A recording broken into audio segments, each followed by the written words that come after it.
ಆ ಎಲ್ಲ ಶರಣರ ಕಣ್ಣಾಗಿ ಬೆಳಕಿಗೆ ಬಂದವರೇ ಅನ್ನ ಬಸವಣ್ಣನವರೇವಾ. ನಮ್ಮಪ್ಪ ಬಸವಣ್ಣ ಎಷ್ಟು ಹಾಡಿ ಎಷ್ಟು ಹೊಗಳೋದೇವು. ಅವ ಬಸವಣ್ಣ ಅಂದಾಗ ಕಣ್ಣೊಳಗೆ ನೀರು ಬಂದು ಬಿಡ್ಬೇಕು ನಮಗೆ. ಯಾಕೆ ನೀರು ಬರ್ಬೇಕ್ರಿ ಶರಣರ ನಮ್ಮ ಕಣ್ಣೊಳಗು ಅಂತ ಕೇಳಿದಾಗ ನೀವು ನೆನಪಿಟ್ಟುಕೊಳ್ಬೇಕು. ಯಾವ ಹೆಣ್ಣು ಮನೆಯ ಆ 4 ಗೋಡೆಗಳಿಗೆ ಸೀಮಿತವಾಗಿದ್ದಳು, ಯಾವ ಹೆಣ್ಣು ಪೂಜೆ ಪುನಸ್ಕಾರಗಳಿಗೆ ನಿರ್ಬಂಧಳಾಗಿದ್ದಳು, ಯಾವ ಹೆಣ್ಣು ರಾಕ್ಷಸಿ ಅಂತ ಕರೆಸ್ಕೊಳ್ತಾ ಇದ್ಲಲ್ಲ, ಆ ಹೆಣ್ಣನ್ನ ಕರ್ಕೊಂಡು ಬಂದು ಆಕೆಯ ಕೊರಳೊಳಗೆ ಲಿಂಗವನ್ನ ಕಟ್ಟಿ ಹೆಣ್ಣು ಹೆಣ್ಣಲ್ಲ, ಹೆಣ್ಣು ರಕ್ಕಸಿಯಲ್ಲ, ಹೆಣ್ಣು ಸಾಕ್ಷಾತ್ ಕಪಿಲ ಸಿದ್ಧ ಮಲ್ಲಿಕಾರ್ಜುನ ಅಂತಂದವರು ನಮ್ಮ ಶರಣರು. ಅದಕ್ಕಾಗಿ ಬಸವಣ್ಣವರನ್ನು ನೆನೆಸ್ಬೇಕು. ಮಲ್ಲಿಗೆ ಇದ್ದಾಗ ಮುಳ್ಳ್ಯಾಕ ಮುಡಿಯತಿ ಯವಾ, ಮಲ್ಲಿಗೆ ಇದ್ದಾಗ ಮುಳ್ಳ್ಯಾಕ ಮುಡಿಯತಿ. ಕಲ್ಯಾಣದೊಳಗೆ ಬಸವಣ್ಣ ಅದಾನ, ಮತ್ತ್ಯಾಕ ಬೇರೆ ಬೇರೆ ಕಡೆ ಹೋಗ್ತೀವ? ಮಲ್ಲಿಗೆ ಇದ್ದಾಗ ಮುಳ್ಳ್ಯಾಕ ಮುಡಿಯತಿ. ನಿಮ್ಮ ಮನೆಯ ಯವ ನೆಳ ಅರ್ಥ ಆಗತ್ತೆ. ನಿಮ್ಮ ಮನೆಯೊಳಗೆ ಒಂದು ಕಂಟಿ ಹಚ್ಚಿರಿ, ಮಲ್ಲಿಗೆ ಹೂವಿನ ಕಂಟಿ ಹಚ್ಚಿರಿ ಅಂದ ಬಳಕ ಅದು ಹೂ ಕೊಡೋದ. ಹೂ ಕೊಟ್ಟ ಕಾಲಕ್ಕೆ ನೀವು ತಗೊಂಡು ಮುಳ್ಳು ತಗೊಂಡು ತಲೆ ಹಾಕೋತಿರೋ, ಹೂ ತಗೊಂಡು ತಲೆ ಹಾಕೋತಿರೋ? ಏನಪ್ಪ ನಮ್ಮನ್ನ ಕೇಳ್ತೀವಿ, ಹೂ ತಗೊಂಡು ತಲೆ ಹಾಕೋಬೇಕಲ್ಲ. ಯಾಕಂದ್ರೆ ಹೆಣ್ಮಕ್ಳಿಗೆ ಹೂ ಅಂದ್ರೆ ಬಹಳ ಪ್ರೀತಿ. ಅದಕ್ಕಾಗಿ ಕವಿ ಬಹಳ ಚಂದ ಬರೀತಾನೆ. ಓ ಮಲ್ಲಿಗೆ ಹೂವೆ ಕಾಕಡ, ಅರಳಿದೆ ಬಡಬಡ, ಉದುರಿದೆ ಗಡಗಡ, ಒಂದು ದಿನದ ಜೀವನ ಆದರೂನು ಪಾವನ, ನನ್ನ ಮನೆಯ ನಂದನ ನಿನಗೆ ಕೋಟಿ ವಂದನ ಅಂತ ಕವಿ ಬರೀತಾನೆ. ಮಲ್ಲಿಗೆ ಹೂವಿನ ಬದಲು ಒಂದು ಹೂ ಎಷ್ಟು ಸೊಬಗಲ್ಲೇವ. ಆ ಹೂವನ್ನು ತಗೊಂಡು ತಲೆ ಹಾಕೋತೀವಿ, ಮುಳ್ಳು ಹಾಕೊಂಡ್ರೆ ಹಾಕೋತೀವ. ಹಂಗ ಬಸವಣ್ಣ ಇದ್ದಾಗ ಬಸವನ್ ನೆನಿಬೇಕವ, ಬಸವನ್ ನೆನಿಬೇಕು. ನೀವೆಲ್ಲ ಕೇಳಬೇಕು. ಇವತ್ತು ಮೊಬೈಲ್ ಅದ, ಇಮೇಲ್ ಅದ, ಜಿಮೇಲ್ ಅದ, ಫೇಸ್ಬುಕ್ ಅದ, ವಾಟ್ಸಾಪ್ ಅದ, everything is in our hand. ಎಲ್ಲವೂ ನಮ್ಮ ಕೈ ಒಳಗದಾರ. ತಮ್ಮ ಏನದವ? ಮೊಬೈಲ್ ಐತಲ್ಲ. ಮೊಬೈಲ್ ಅನ್ನೋ ಒಂದು ನಮ್ಗೆ ಮಜಾ ನೆನಪತ್ತೀವ. ನಾವು ಬಿಜಾಪುರದಿಂದ ಬೆಂಗಳೂರಿಗೆ ಹೊಂಟಿದ್ದೀವ್ರಿ. ಲಕ್ಷ ಕೊಟ್ಟು ಕೇಳ್ರಿ. ಬಿಜಾಪುರದಿಂದ ಬೆಂಗಳೂರಿಗೆ ಹೊಂಟಿದ್ದೀವಿ. ಅವ ಏನು ಬಿಜಾಪುರದಾಗ ಒಂದು ಹುಡುಗ ತಗೊಂಡು ಮೊಬೈಲ್ ಹಿಂಗ ಮಾಡಿ ಸ್ವರ್ರ ಸ್ವರ್ರ ಸ್ವರ್ರ ಸ್ವರ್ರ ಹೇಳಕತ್ತ. ಬಾಜುಕೊಂದು ಮುದುಕಿ ಕೂತಿತ್ತು. ಬಿಜಾಪುರ ದಾಟಿತು, ಬಸವನ ಬಾಗೇವಾಡಿ ದಾಟಿತು, ಮುಂದ ಯಾವ್ದ್ರದು ಆಲ್ಮಟ್ಟಿ ಬಂತು, ಬಾಗಲಕೋಟೆ ಸನೆ ಬಂತು. ಮುದುಕಿಗೆ ಹುಚ್ಚಿಡ್ದಂಗ ಆತ್ರಿ. ಮುದುಕತ್ತು ಏನು ತಮ್ಮ ಕೈಯಾಗ ಸ್ವಾರ ಸ್ವಾರ ಒರೆಸಲಕತಿ ಎಲ್ಲ ಕೊಡು, ನನ್ನ ಸೀರೆಲಿ ಒರೆಸಿ ಕೊಡ್ತಾನಂತ ಮುದುಕಿ ಅದ. ನೋಡಿ ಎಷ್ಟು ನಗು ಬರ್ತತಿ. ಮುದುಕಿ ಅಂದ್ರೆ ಅಷ್ಟು ನಗು ಬರೋದ್ರಿ ಅದು. ತಮ್ಮ ಒರೆಸಿ ಕೊಡ್ತಾನಂತ ಮೊಬೈಲ್ ಅಂದಾಗ ಮುದುಕಿಗೆ ಆ ಹುಡುಗಂದ ಇದು ಮುದುಕಿ ಒರೆಸೋದಲ್ಲ, ಇದ್ರಾಗ ನೋಡುದೈತೆ ಅಂದ. ಪಾಪ ಮಳ್ಳ ಮುದುಕಿ ಕೇಳ್ತದ, ಏನ್ ನೋಡುತ್ತಮ್ಮ ಅಂತ. ಏನ್ ನೋಡುದು ಮುದುಕಿ? ಇಲ್ಲಿ ಕುಂತ ನಿಮ್ಮ ಊರಾಗ ಹಾಯ್ ಹಲೋ ಅನ್ಬೋದು ಮುದುಕಿ. ನಿಮ್ಮ ಊರಾಗ ಕುಂತವ್ರು ಇಲ್ಲಿ ಮೊಬೈಲ್ದಾಗ ತೋರಿಸಿದ್ರೆ ಅವ್ರ ಮುಖ ನೋಡ್ಬೋದು ಮುದುಕಿ. ಯಾರು ಬೇಕಾದವರು ಆಫ್ರಿಕಾದವ್ರ ಜೊತೆ ಮಾತಾಡಬಹುದು ಮುದುಕಿ, ಅಮೆರಿಕಾದವ್ರ ಜೊತೆ ಮಾತಾಡಬಹುದು, ಇಂಗ್ಲೆಂಡ್ದವ್ರ ಜೊತೆ ಮಾತಾಡಬಹುದು ಮುದುಕಿ. ಇದೆಲ್ಲ ಅನುಕೂಲ ಇದ್ರಾಗ ಐತಿ ಅಂತಂದವ. ಮುದುಕಿ ಇತ್ತು, ಯಾರು ಬೇಕಾದವ್ರ ಜೋಡಿ ಮಾತಾಡಬಹುದು ತಮ್ಮ. ಮುದುಕಿ ಯಾರು ಬೇಕಾದವ್ರ ಜೋಡಿ ಮಾತಾಡಬಹುದು, ಅವಕಾಶ ಐತಿ. ಮುದುಕಿ ಏನ್ ಕೇಳ್ತ್ಕೊತೇನ್ರಿ? ತಮ್ಮ ನಿನಗೊಂದು 50 ರೂಪಾಯಿ ಕೊಡ್ತಾನ. ಯಾಕಂದವ? ನಿನಗೊಂದು 50 ರೂಪಾಯಿ ಕೊಡ್ತಾನು, ನನಗೊಂದು ಸ್ವಲ್ಪ ಮಾತಾಡಿಸಲ್ಲ ಅಂತ ಮುದುಕಿ ಅದ. ಯಾರ ಜೋಡಿ ಮಾತಾಡಿಸ್ಬೇಕು ಅಂತ ಕೇಳಿದವ. ಆಕೆ ಮುದುಕೆತ್ತು, ನಮ್ಮ ಯಜಮಾನರು ತೀರ್ಕೊಂಡು ಒಂದು 5 ವರ್ಷ ಆತು, ಅವ್ರ ಜೋಡಿ ಮಾತಾಡಿಸಲ್ಲ ಒಂದ್ ಸ್ವಲ್ಪ. ನೋಡುವ ಮುದುಕಿಗೆ ಮುತ್ಯಾನ ಮೇಲೆ ಜೀವ ಕಡಿಮೆ ಆಗಿಲ್ಲ. ಮೊಬೈಲ್ ಅಂದ್ರೆ ಹಿಂಗಿರ್ತದ, ನೆನಪಿಟ್ಟುಕೊಳ್ರಿ. ಆದ್ರೆ ಆಗಿನ ಕಾಲದೊಳಗೆ ಮೊಬೈಲ್ ಇದ್ದಿದ್ದಿಲ್ಲ, ಇಮೇಲ್ ಇದ್ದಿದ್ದಿಲ್ಲ, ಜಿಮೇಲ್ ಇದ್ದಿದ್ದಿಲ್ಲ, ವಾಟ್ಸಾಪ್ ಇದ್ದಿದ್ದಿಲ್ಲ, ಟೆಲಿಗ್ರಾಮ್ ಇದ್ದಿದ್ದಿಲ್ಲ, ಯಾವುದೂ ಇರದೇ ಇರತಕ್ಕಂತ ಕಾಲದೊಳಗೆ ಒಬ್ಬ ಯೋಗಿಯ ಕರಿಗೆ, ಒಬ್ಬ ಮಹಾತ್ಮನ ಕರಿಗೆ ಲಕ್ಷದ ಮೇಲೆ 96,000 ಜನ ಸೇರ್ತಾರೆ. 770 ಜನ ಅಮರಗಣಗಳು ಬರ್ತಾರೆ.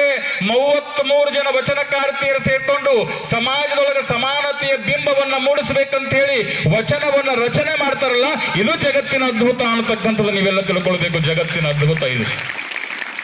ನೀವೆಲ್ಲ ಕೇಳ್ಬಹುದು, ಯಾಕೆ ಬಸವಣ್ಣತಕ್ಕೆ ಯಾಕೆ ಬಂದ್ರಿ?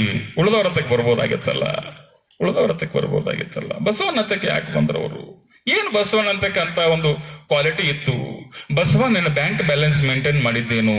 ಬಸವಣ್ಣ ಹೋದವ್ರಿಗೇನು ಹೊಲ ಹಚ್ತಿದ್ದೇನು? ಬಸವಣ್ಣ ಹೋದವ್ರಿಗೇನು ಮನಿ ಹಚ್ತಿದ್ದೇನು?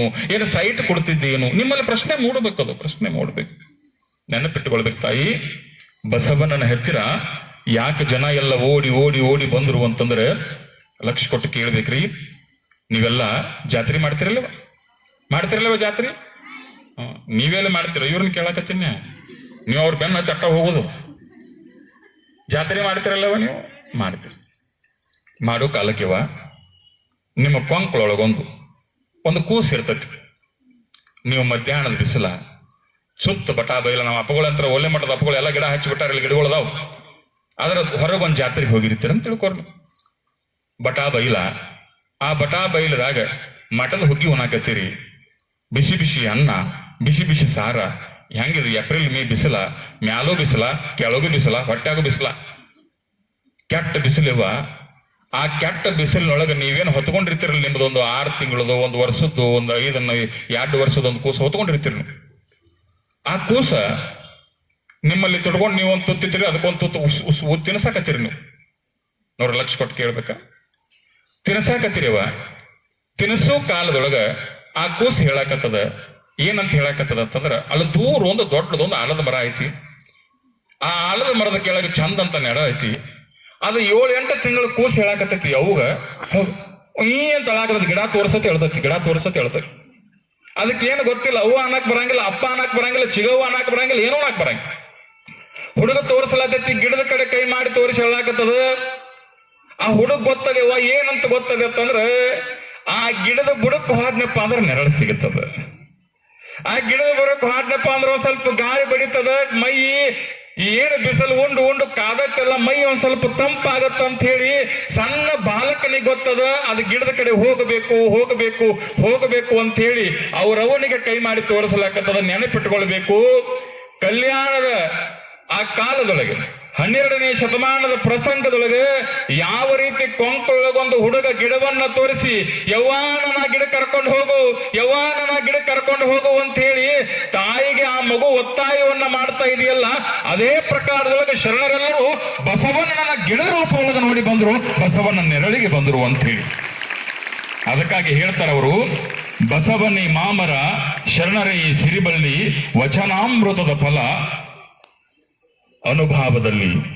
ಎಂತಹ ಅದ್ಭುತ ಮಾತು ಹೇಳಿದ್ರು. ಬಸವನಿ ಮಾಮರ ಶರಣರೇ ಸಿರಿಬಳ್ಳಿ. ಎಂತ ಅದ್ಭುತವಾಗಿರತಕ್ಕಂತಹ ಬಸವಣ್ಣನವರನ್ನ ಆಶ್ರಯಿಸಿ ಎಲ್ಲ ಜನ ಬಂದರು. ಸಮಗಾರ ಹರಳಯ್ಯನವರು ಬಂದರು, ಡೋಹಾರ ಕಕ್ಕಯ್ಯನವರು ಬಂದರು, ನೋಲಿಯ ಚಂದಯ್ಯನವರು ಬಂದರು. ಎಲ್ಲ ಶರಣರು ಬಂದದ್ದಕ್ಕಾಗಿ ಅದು ಕಲ್ಯಾಣ ಆಯ್ತು ಅನ್ನತಕ್ಕಂಥ ವಿಚಾರವನ್ನ ಇವತ್ತಿನ ದಿವಸ ನಾವೆಲ್ಲರಲ್ಲಿ ತಿಳಿಯಪಡಿಸ್ತಾ. ಯಾಕಂದ್ರೆ ಪೈಲೆ ದಿವಸವ ಇದು ನಮ್ಮ ಮುತ್ತಿನ ಕಂತಿ ಮಾಡದ ಅಪ್ಪಗಳು ಹೇಳ ಶರಣರ ಪೈಲೆ ದಿವಸ ಐತಿರಿದು ಅಂತ ನಮ್ಗೆ ಮೊದಲು ಹೇಳ್ಕೊಟ್ಟಾರ ಮೈಕು.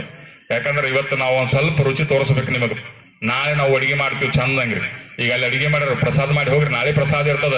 ಆದ್ರೆ ನಮ್ಮ ಪ್ರವಚನ ಏನೈತಲ್ಲ, ನಾಳೆ 1 ಗಂಟೆ ಪರಿಪೂರ್ಣವಾಗಿ ಪ್ರವಚನ ನೆರವೇರ್ತಾ ಇದೆ. ಅದಕ್ಕಾಗಿ ತಾವೆಲ್ಲರೂ ಸಹಿತ ನಾಳೆ ಬರ್ತೀರಲ್ವಾ?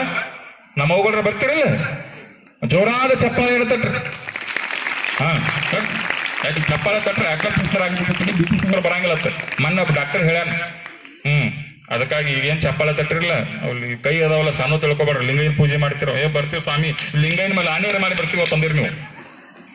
ಅದಕ್ಕಾಗಿ ನೀವೆಲ್ಲ ಬರ್ತೀವಿ ಅಂತಕ್ಕಂತಹ ಪ್ರೀತಿಯ ಭಾವವನ್ನ ಈ ವೇದಿಕೆ ಮೇಲೆ ವ್ಯಕ್ತಪಡಿಸ್ತಾ, ಇನ್ನು ನಾಳೆ ಕಾರ್ಯಕ್ರಮಗಳ ಬಗ್ಗೆ ನಮ್ಮ ಕಾರ್ಯಕ್ರಮ ಸ್ವಲ್ಪ ಒಂದು ಸೂಚನೆಯನ್ನು ಕೊಟ್ಟಿದ್ದಾರೆ. ನಾಳೆ 16/4/2025 ಮುಂಜಾನೆ 6 ಗಂಟೆಗೆ ಸರಿಯಾಗಿ ಯಾರ ಸಾಧ್ಯತೆ ಅಲ್ಲ, ಈಗ ಓಣಿ ಹೆಸರು ಓದಾಕತ್ತೀನಿ, ನೀವು ಮುಂಜಾನೆ 6 ಗಂಟೆಗೆ ನಿಮ್ಮ ಮನೆಗೆ ಒಬ್ಬ ಯೋಗಿಗಳು ಬರಾಕತ್ತಾರ, ಸ್ವಾಮಿಗಳು ಬರಾಕತ್ತಾರ, ಸಣ್ಣ ವಯಸ್ಸಿನವ್ರು ಬರಾಕತ್ತಾರ. ಈ ವಯಸ್ಸಿನೊಳಗೆ ಯಾರಿಗೆಲ್ಲ ಬೇಕಾಗಿರ್ತದೇವ ಆ ಎಲ್ಲ ಬೇಕಾಗಿದ್ದು ಅವ್ರಿಗೆ ಬ್ಯಾಡಾಗೈತಿದ್ರು. ಬ್ಯಾಡಾಗಿ ಅವರ ಸನ್ಯಾಸಿಗಳಾಗಿ ನಿಮ್ಮ ಮನೆಯ ಬಾಗಿಲಿಗೆ ಬರಾಕತ್ತಾರ. ನಿಮ್ಮ ಮನ್ಯಾಗ ಕುಡಿವು, ನಿಮ್ಮ ಮನ್ಯಾಗ ಹಾಳಾಗ್ತಕ್ಕಂಥ ಯುವಕರು, ನಿಮ್ಮ ಮನೆಯೊಳಗಿರತಕ್ಕಂತಹ ದುಶ್ಚಟಗಳಿಗೆ ದಾಸರಾಗಿ ತಂದೆ ತಾಯಿಗಳಿಗೆ ಗೌರವ ಕೊಡ್ಲಾರ್ದ ತಂದೆ ತಾಯಿಗಳನ್ನು ಹೊಡಿತಕ್ಕಂಥ ಮಕ್ಕಳು ಇವತ್ತಿನ ಭೂಮಿ ತಲೆ ಮೇಲೆ ಹುಟ್ಟ್ಯಾರವಾ. ಅಂತಹ ಮಕ್ಕಳ ಕೊರಳಾಗೆಲ್ಲ ರುದ್ರಾಕ್ಷಿ ಕಟ್ಟಿ ತಮ್ಮ ದುಶ್ಚಟ ಬಿಟ್ಟರೆ ನಿನ್ನ ಬದುಕು ಬಂಗಾರ ಆಗತ್ತೆ ಅಂತ ಹೇಳಾಕ ಆನಂದ ದೇವರು ನಿಮ್ಮ ಮನೆಗೆ ಬರಾಕತ್ತಾರೆ ಅನ್ನತಕ್ಕಂಥ ಮಾತನ್ನ ಈ ವೇದಿಕೆ ಮೂಲಕ ಹೇಳ್ತಾ, ನಾಳೆ ಸರಿಯಾಗಿ ಓಲೆ ಮಠದಿಂದ ರೋಗಿ ಯಲ್ಲಮ್ಮ ದೇವಿ ಗುಡಿ ಬರ್ತಾರೆ. ಅದಾದ ನಂತರ ಬನಶಂಕರಿ ಗುಡಿ, ಸಿದ್ದಮುತ್ಯಾನ ಗುಡಿ, ಮುತ್ತಿನಕಂತಿ ಮಠ, ಉಳ್ಳಾಗಡ್ಡಿ ಓಣಿ, ಮೈತ್ರಿ ಗಲ್ಲಿ, ಮುದೋಳ ರಸ್ತೆ, ತ್ರಂಬಕೇಶ್ವರ ಗುಡಿ, ಸಾಬಡೆ ಗಲ್ಲಿ, ಹೊಕ್ಕಳಬಾವಿಗೆ ಈ ಒಂದು ಪವಿತ್ರವಾಗಿರತಕ್ಕಂಥ ದುಶ್ಚಟಗಳ ಭಿಕ್ಷೆ ಸುಜ್ಞಾನಗಳ ದೀಕ್ಷೆ ಕಾರ್ಯಕ್ರಮ ಪಾದಯಾತ್ರೆ ಕಾರ್ಯಕ್ರಮ ನೆರವೇರ್ತಾ ಇದೆ. ನಮ್ಮೆಲ್ಲ ಅಕ್ಕನ ಬಳಗದ ತಾಯಿಯಂದ್ರು ಬಂದಿರ್ತಾರೆ, ಅವರೆಲ್ಲ ವಚನ ಹಾಡ್ತಿರ್ತಾರೆ. ನೀವು ಬರುವಿರಂತೆ, ನಿಮ್ಮವ್ರನ್ನ ಕರ್ಕೊಂಡು ಬರುವಿರಂತೆ. ಅನಿಶ್ಚಿತೆಯ ಈ ಜೀವನದೊಳಗೆ ಒಂದಿಷ್ಟು ಭಗವಂತನ ಸೇವೆ ಮಾಡಕ ನಮಗೊಬ್ಬರು ಸ್ವಾಮಿಗಳು ಅವಕಾಶ ಮಾಡಿಕೊಟ್ಟಾರಂದ್ರೆ ಅದನ್ನ ಕಳ್ಕೊಂಡು ಇವತ್ತಂದ್ರೆ ಮೇಲಿರ್ತಕ್ಕಂಥ ಭಗವಂತ ನಮ್ಮನ್ನ ನೆಚ್ಚೋದಿಲ್ಲ ಅನ್ನತಕ್ಕಂಥ ವಿಚಾರವನ್ನ ಈ ವೇದಿಕೆ ಮೂಲಕ ಹೇಳ್ತಾ ಇಲ್ಲಿವರೆಗೂ ಹರಿದು ಬಂದಿರತಕ್ಕಂಥ ವಾಕ್ಪುಷ್ಪಗಳನ್ನ ಸದ್ಗುರುಗಳ ಶ್ರೀಚರಣಕ್ಕೆ ಭಕ್ತಿಯಿಂದ ಅರ್ಪಿಸ್ತಾ ಎಲ್ಲರಲ್ಲಿ ಶರಣಾರ್ಥಿಗಳು. ಇನ್ನು ಮುಂದಿನ ಕಾರ್ಯಕ್ರಮವನ್ನು ನಿರೂಪಕರು ನೆರವೇರಿಸ್ತಾರೆ.